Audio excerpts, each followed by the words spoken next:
कविता जो है एक विचार गोष्ठी ब्रह्मांड में हुई। उस विचार गोष्ठी में ब्रह्मांड में ये तय किया गया कि हम लोग कुछ गणमान्य विज्ञ लोगों को बुलाएंगे। तो ब्रह्मांड से सभी लोगों को बुलाया गया जितने विज्ञ लोग थे। तो कहा कि साहब इसका जो है मुख्य अतिथि कौन होगा। कहने का इसका मुख्य अतिथि ब्रह्मदेव होगा। ब्रह्मदेव का उसको मुख्य अतिथि बनाया गया और इसका संचालन अदृश्य सत्ता जो वहाँ पर मन किया है वो करेगी। तो इस विचार गोष्ठी का विषय क्या होगा। तो उसने कहा इस विचार गोष्ठी का जो विषय होगा वो होगा अंतर्मन। कि हम लोग जो बातें करते हैं वो कथनी करने के सामने नहीं होता।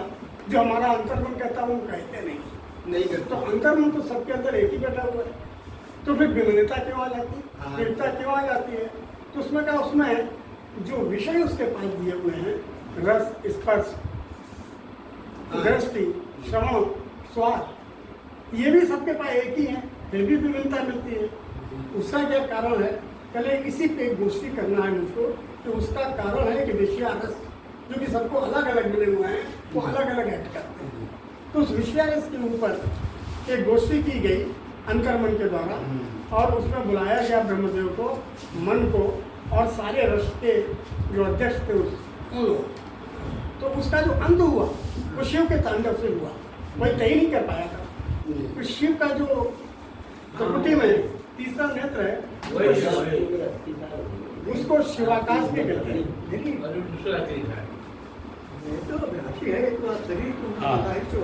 उसको शिवाकाश भी कहते हैं, शिवाकाश। तो इसके ऊपर अंतिम फैसला उन्हीं का रहा कि सही क्या होगा। तो उसी को मैंने विचार में भी किया है। तो अभी विशेष आपने कहा था आज इसको सुनाई दे रहा हूँ। अभी अनकरेक्टेड है। अंतर्मन के आवाहन पर थोड़ा बहुत डिस्टर्ब हो जाता है। अंतर्मन के आवाहन पर विचार गोष्ठी आयोजित थी। उसमें ब्रह्मांड के विज्ञ विप्रों ने समुदायों की छटा बिखेरी। श्री ब्रह्मदेव थे मुख्य अतिथि। श्री ब्रह्मदेव थे मुख्य अतिथि। उद्घाटन उनको करना था। मन इंद्रियों के शासक बन अदस्य रूपेण संचालक। सम्मेलन का विचार विषय देवों की अलौकिक शक्ति लाई और दसों इंद्रियों की अभिलाषा उनका इतिहास उजड़ पाई। पांचों ज्ञानेंद्रियों के महंत मन को संचालन का भार मिला और विषयारस से परिपूरित मन ने गोष्ठी का शुभारंभ किया। दृष्टि, श्रवण, रसना, स्वाद, स्पर्श विषय बनकर बैठे। दृष्टि, श्रवण, रसना, स्वाद, स्पर्श विषय बनकर बैठे। अपने अपने रस के अनुभव आंख, कान, जिह्वा, कर्मेंद्रियों को सौंपे। सर्वप्रथम ओंकार नाद का स्वर उद्घाटनकर्ता के कंठ से गूंजा और वीणा वादन को संगीतमय तालों से ब्रह्ममुहूर्त में किरणों के साथ दी। अंधकार छटचाते ही प्रथम किरण सौर जगत लाया और पांचों इंद्रियों ने शीश नवा गायत्री मंत्र जुआ पर दोहराया। मन की चंचलता जब जाहिर थी, मन की चंचलता जब जाहिर थी वह मौन साध नहीं सकता। मन का काम है केवल सोच और कुछ नहीं करना। मन की चंचलता जब जाहिर थी वह मौन साध नहीं सकता। नभ जल थल में यात्रा करना उसकी फितरत का प्रमुख उद्देश्य होता। नभ जल थल में यात्रा करना उसकी फितरत का प्रमुख उद्देश्य होता। ब्रह्मा जी से अनुमति लेकर वह काल देव के पास गया। उसका प्रत्यक्ष दर्शन उपरांत दृष्टि को प्रथम आदेश दिया। चर्म चक्षुओं से विभूषित नेत्रों को प्रथम वरदान मिला। उसने सृष्टि का परिचय दे महाकाल को मान दिया। दृष्टि ने सृष्टि की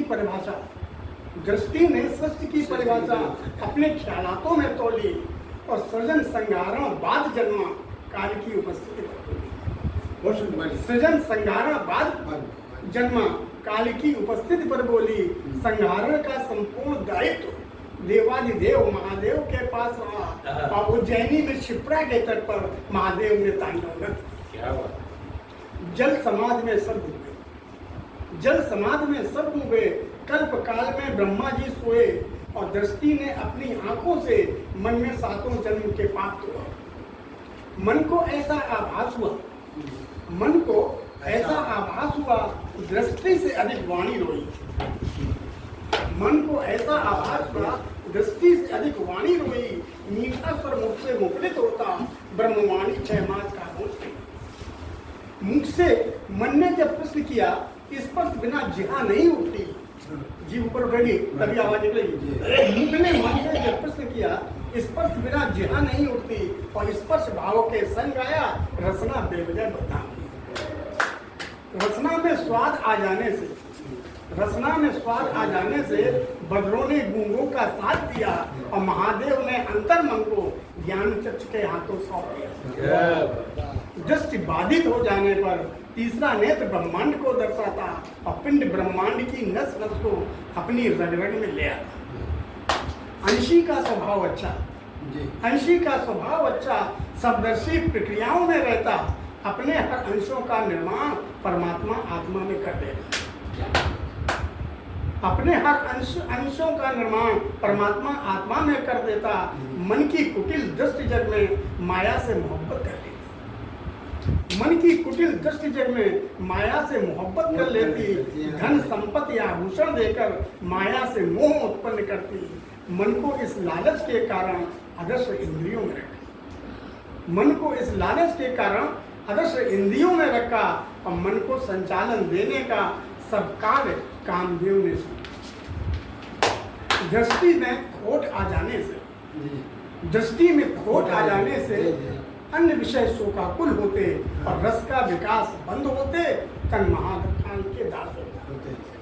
रस खत्म हो गया तो प्राण फेल हो गए, तो तुम मर रही ना। तो रस का विकास बंद होते, तन महाकाल के दास होते। सृजन संचालन तंगारण देवों की सौगात हुई, और त्रिपुरेशी पराशक्ति पाकर केवल ज्ञान से लाभान्वित।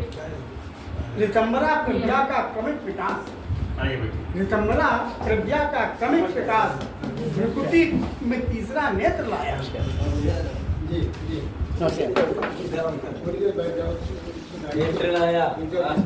ऋतंबरा प्रज्ञा का क्रमिक विकास भ्रुकुटी में तीसरा नेत्र लाया, उसको अदृश्य रूप देकर अंतर्मन सौभाग्यशाली।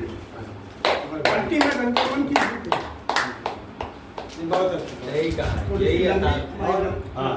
लंबी हो जाती है। तो ये तो थोड़ा सा गंभीर हो जाती है। एक ऐसे ही और लिख रहे थे उसी के साथ, क्योंकि जब ये आते हैं सब्जियाँ लिए अपनी 2 लीटर खिलाते हैं, तो 4-5 लीटर सुबह 4 बजे। तो इसमें मैंने एक और लिखा, एक विचार था, नभ में इठलाते मेघों को उछल फान करते देखा। नभ में इठलाते मेघों को उछल फान करते देखा, उनके विस्तारवाद का सपना चंद्र चक्षुओं ने साकार देखा। आजकल विस्तारवादी चल रहा है, चाहे वो क्रम हो, उनके विस्तारवाद का सपना चर्म चक्षुओं ने साकार देखा। निराकार देव देवियों को आलिंगबद्ध होते पाया, और मेघों ने लज्जावश उनके आंचल को पयोद से चिपटाया। मेघों ने लज्जावश उनके आंचल को पयोद से चिपटाया। संकेतों और घटनाओं में कुदरत को उसी पहनावे से जलथल की माटी में डाल दिया। उत्पादकता ने बहुरंगी श्रृंगार, स्वाद रुचि बन जाते ही वाणी से संवाद हुए, और स्पर्श त्वचा से होने पर दृष्टि से संहार हुए। सेचन प्रसेचन की विषयासक्ति, सेचन प्रसेचन की विषयासक्ति भंवरों को निमंत्रण दे आई, और पुष्पों से मधु का रस स्वादन परिवारों में नई क्रांति लाई। यार सुनो, जो आप ताली बजाते ना, ये मुझसे नीरज जी ने कहा, मेरे बाबा थे, ये हूट करना होता बीच में के बाद के, ये हूटेंगे, ये आप समझ नहीं पा रहे, जानते नहीं ना, बड़ाई का अच्छा कोई बात नहीं। बीच में एक आध बजाता एक के अंदर एक करके लगा। एक के अंदर एक आओ, एक निकाल के देते हैं। हालांकि वे जो है उसका वर्धन के लिए ये सब लोग बजाते हैं। अच्छा, तो सभाओं में इसकी चर्चाएं कर्णपटों से दूर दूर तक गूंजी, और गंधर्व विवाह ने देर न की, रुक्मिणी कृष्ण के रथ पर बैठी। संस्कृत सभ्यता का पाठ्यक्रम, संस्कृत सभ्यता का पाठ्यक्रम मेघों ने ही तैयार किया। नायाब फरिश्तों ने उसका अनुसरण ऋतु आज्ञा के अनुसार किया।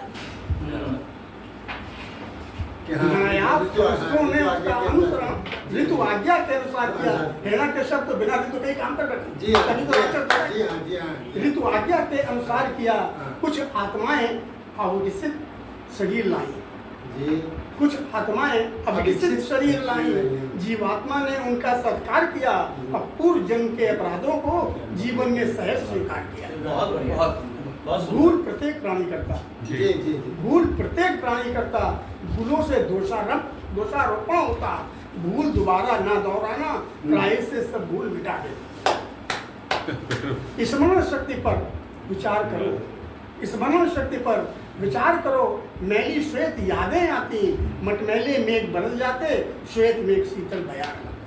क्या बात है। बहुत शुक्रिया। ये आदरणीय अध्यक्ष जी, आज का दिन कुछ विशेष था क्योंकि 12 बजे